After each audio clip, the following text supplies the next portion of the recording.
ಕೇರಳದಲ್ಲಿ ಮಂಗಳೂರು ಹೆಂಚಿನ ಹಲವು ಮಸೀದಿಗಳು ಇದ್ದು ಅವುಗಳಲ್ಲಿ ಕಾಸರಗೋಡಿನ ಕೀಳೂರು ಜುಮ್ಮಾ ಮಸೀದಿ ಕೂಡ ಅದ್ಭುತವಾಗಿದೆ.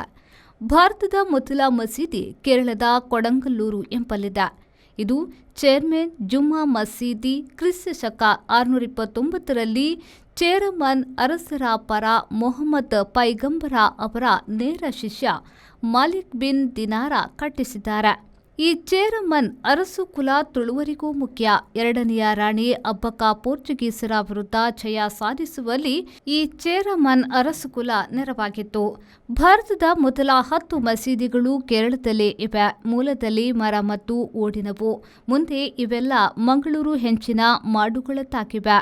ಮರಗಳ ಕೆತ್ತನೆ, ಮುಚ್ಚಿಗೆ ಸಹಜ.